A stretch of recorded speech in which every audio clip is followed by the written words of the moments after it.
On va terminer ce chapitre en s'intéressant au principe des oscilloscopes analogiques. Les oscilloscopes analogiques fonctionnent avec un canon à électrons et puis c'est le même fonctionnement en fait pour les téléviseurs analogiques de l'époque. Vous avez peut-être connu chez vos grands-parents des gros téléviseurs très profonds dans lesquels vous avez un canon à électrons, c'est pour ça qu'on a besoin de la profondeur, qui envoie les électrons sur l'écran et en fonction de la force et puis de comment est-ce qu'ils tapent, ces électrons tapent au niveau de l'écran, vous avez plusieurs couleurs qui apparaissent et ça vous donne la luminosité qui change et puis l'aspect coloré et puis l'aspect des images qui change. Si vous faites changer ça suffisamment souvent, vous avez votre image et votre film que vous pouvez regarder. Alors, pour un oscilloscope, comment est-ce que ça fonctionne? Eh bien, là, on a une petite feuille descriptive des différents éléments de l'oscilloscope. Alors d'abord, vous avez le Betriebsspannung qui va être l'alimentation de votre oscilloscope, c'est celle qui va permettre, c'est simplement la prise électrique que vous branchez pour votre oscilloscope. Cette alimentation va alimenter en fait un système avec une cathode. La cathode, c'est là où vous allez avoir la production d'électrons et ensuite un Strahlerzeuger qui va être votre canon à électrons. Donc on prend des électrons, on les accélère avec le phénomène habituel comme on l'a vu avec le spectromètre de masse où simplement on met un champ électrique dans le même sens que les électrons et puis ça vous envoie un faisceau électronique en ligne droite pile dans l'axe de votre oscilloscope.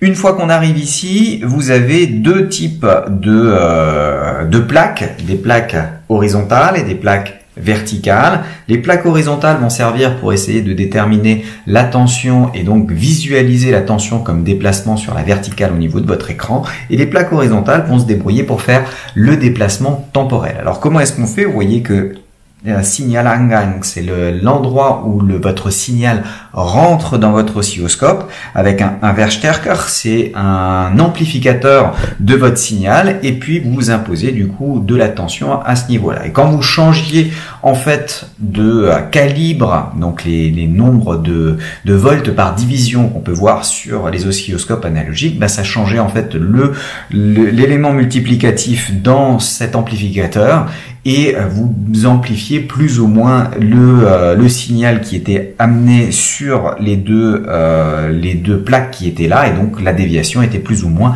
importante sur la verticale parce que les plaques horizontales, quand l'électron passe, il peut être attiré par en haut ou attiré par en bas et donc c'est ça qui va vous permettre de dire si il va monter ou il va descendre et c'est là où on va faire le petit exercice pour déterminer cette déviation. Une fois qu'on a le principe pour la déviation verticale avec des plaques horizontales, bah, si vous mettez des plaques verticales, cette fois-ci, la déviation sera horizontale et vous aurez à la surface de votre écran un balayage et c'est pour ça que vous avez un Zeigezahngenerator qui va être un générateur d'un signal en dents de scie. En dents de scie, ça veut dire que bah, du coup, le balayage se fait horizontalement à mesure que la tension entre les deux plaques change et que les électrons sont au départ déviés vers la droite et puis au fur et à mesure déviés vers la gauche à mesure que ça passe et puis hop, quand tout d'un coup on repasse à la valeur dans votre signal en dents de scie ici, quand on repasse à la valeur la plus basse, on repasse du côté gauche de l'écran et ensuite on défile vers la droite. Et c'est pour ça que on a l'impression que à chaque fois qu'on arrive à l'extrémité droite de l'écran, le signal repart par l'extrémité gauche. Là aussi, on peut gérer la pente de ces dents de scie. Plus la pente est faible, plus le balayage sera lent et ça va vous changer l'échelle horizontale de votre oscilloscope. Bon, alors maintenant qu'on a vu ces systèmes-là, enfin ces points-là, on va pouvoir se remettre pour essayer de déterminer en fait la manière dont ça va être géré en interne. Et moi, ce qui m'intéresse, c'est la zone de déviation verticale, c'est-à-dire au niveau ici de ces deux plaques qui sont ici et donc vous avez votre faisceau électronique qui rentre là et puis qui va être dévié ici visiblement vers le haut avant d'arriver sur la zone d'arrivée de votre signal au niveau de l'écran. Bref, donc si je reprends ce système-là, on va se placer avec un petit exercice d'application qui va être Donc au niveau de cet exercice, vous prenez deux plaques verticales comme ça, vous mettez un champ électrique dans ce sens-là, E0. Vous avez que votre champ électrique va être lié à la différence de potentiel qu'il y a entre les deux. Donc en fait, vous avez que E0, la norme de E0 va être la tension entre les deux plaques divisée par la distance qu'il va y avoir verticale qu'il peut y avoir entre les deux plaques. On va supposer que ici j'ai une longueur grand L, donc ici j'ai une distance petit d, une tension UAB entre les deux, et puis il y a un électron qui arrive dans ce sens-là avec une vitesse, hop, on va appeler V0. Et moi, ce qui m'intéresse, c'est d'avoir la déviation et en gros de savoir où est-ce que je vais sortir quand on sort de la zone où il y a le champ électrique. Après, on va continuer gentiment en ligne droite, mais au moment où on sort de la zone, on se doute bien que le décalage qu'il y a entre la partie centrale où on arrive et la ligne droite, c'est-à-dire j'aimerais bien avoir la position Y en fonction de la longueur L, c'est L qui m'intéresse pour pouvoir en déduire sur l'écran qui va être tout loin là-bas, l'endroit où votre faisceau électronique va finalement toucher l'écran. Bon, alors là j'ai mis un électron et du coup j'aurais dû mettre mon champ électrique dans l'autre sens parce que si l'électron est dévié vers le haut, ça veut dire que la force s'exerce vers le haut, ça veut dire que le champ électrique lui, il est vers le bas et donc on va changer ça tout de suite en mettant un champ électrique vers le bas pour que la déviation soit effectivement vers le haut. Ok, donc là, et puis là j'ai des valeurs absolues parce que j'ai regardé la norme. Ma tension elle peut être positive ou négative selon que je veux le dévier vers le haut ou vers le bas. Après c'est juste le branchement, hein. Si ça dévie dans le mauvais sens, vous branchez à l'envers et puis comme ça vous l'avez dans le bon sens. Donc prenez-vous 2 minutes, essayez de trouver l'expression. Donc si je suppose que on démarre à l'origine là, que j'ai un axe des X qui va horizontalement comme ça, un axe des Y qui est verticale comme ça. Bien sûr, il n'y a que la force électrique qui agit et j'aimerais avoir l'expression du Y de L qu'on a au bout de ce niveau, au bout d'un passage et montrer que cette expression-là, en fait, va être directement proportionnelle à la tension. Donc si on mettait l'écran directement à la sortie, on aurait une position, une hauteur sur l'écran qui est proportionnelle à la tension.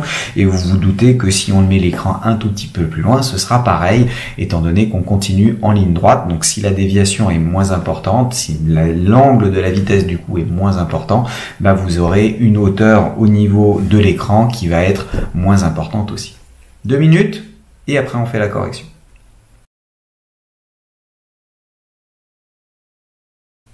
C'est bon, vous avez cherché?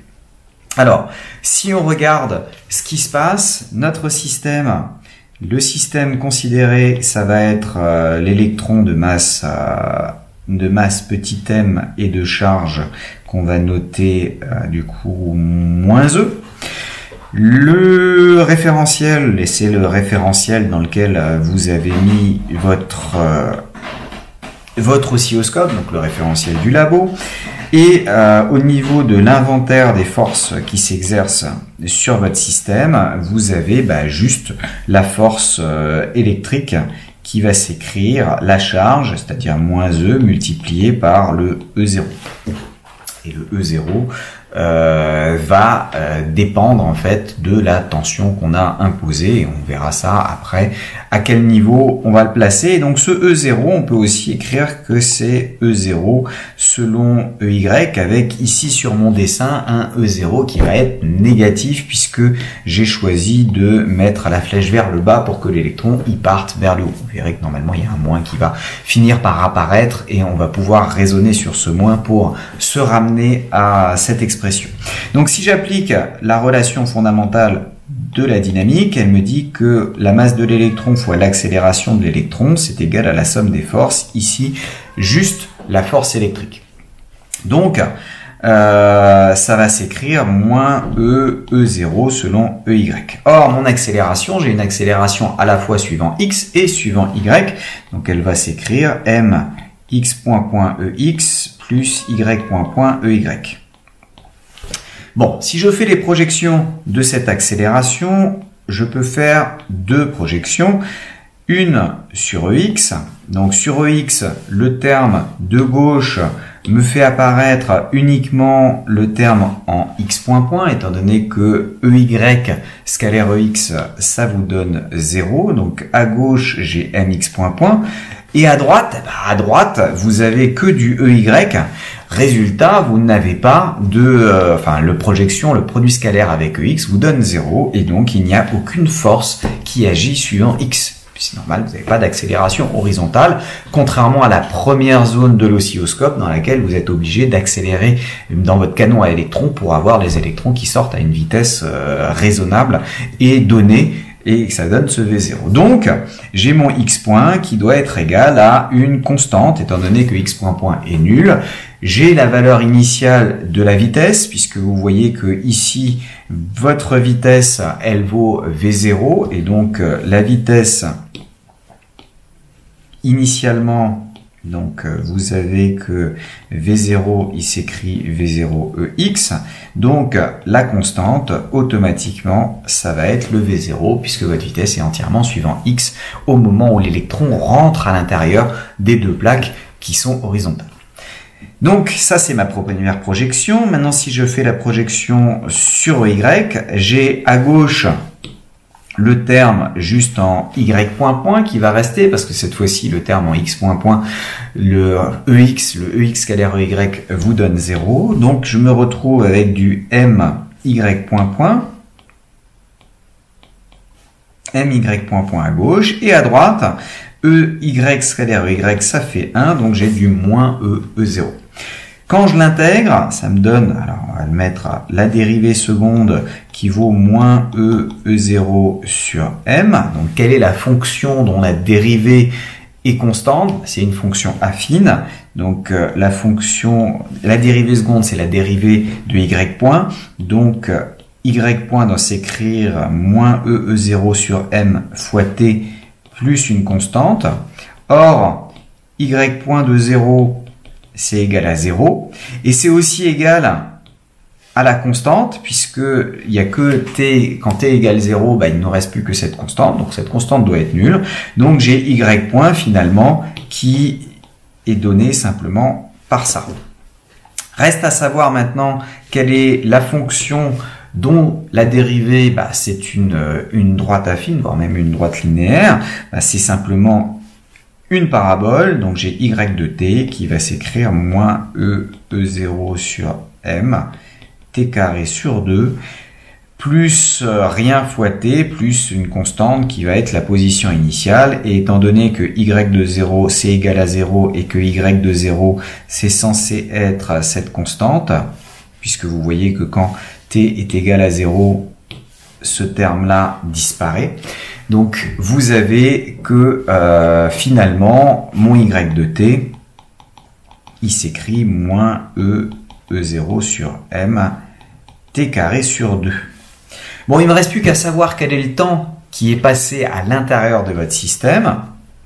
Tout simplement, vous aviez montré juste avant que x, il s'écrivait, la x point s'écrivait V0, donc ça veut dire que x de t, il va s'écrire V0 fois t, étant donné que sa position initiale, à lui aussi, était supposée nulle.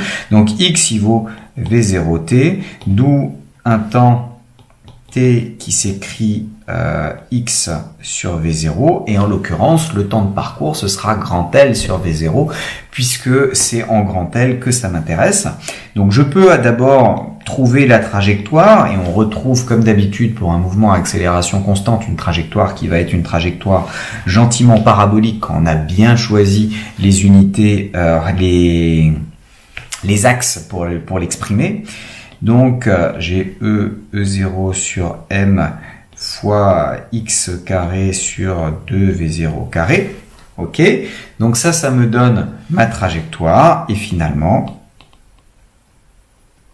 vous avez y en L qui s'écrit moins E0 sur M, L carré sur 2V0 carré. Étant donné que la dimension de votre oscilloscope est toujours la même, ça veut dire naturellement que vous allez avoir le L qui est toujours le même, donc ça ne change pas. La charge et la masse de l'électron, elles ne changent pas non plus, donc vous n'avez pas accès à ces données-là, enfin disons que ça ne changera absolument rien. Le E0, en fait, on a dit que c'était la tension UAB divisé par la distance D, et donc là vous voyez aussi que pour avoir un Y de L qui est positif, il me faut un E0 qui est négatif, c'est-à-dire la projection suivant Y du champ électrique doit être négative, le champ électrique est vers le bas, ce qu'on a effectivement retrouvé par un petit raisonnement sur la direction de la force pour la déviation, et vous voyez que Y il est proportionnel, on a bien que Y de L est proportionnel à UAB, et donc plus la tension est importante, plus ça va monter sur l'écran. Mais vous me direz, comment est-ce qu'on règle la sensibilité verticale de l'oscilloscope? Tout simplement, la sensibilité verticale de votre oscilloscope, elle est réglée grâce à la vitesse initiale. Si vous envoyez des électrons plus rapidement, ils vont être moins déviés, et donc vous aurez une sensibilité par exemple de 2 volts par carreau. Si vous envoyez les électrons à une vitesse plus faible, ils vont être plus déviés, vous aurez peut-être une sensibilité à 0,1 volts par carreau si vous voulez être un petit peu plus précis. Et voilà comment fonctionner les oscilloscopes analogiques. Alors bien sûr, pour les oscilloscopes numériques, là, ça va être légèrement différent, mais vous voyez que la connaissance simplement et en imposant la tension sur les plaques, ça permet de visualiser la tension qui se balade en fonction d'un faisceau d'électrons qui va taper à différents endroits sur l'écran de votre oscilloscope.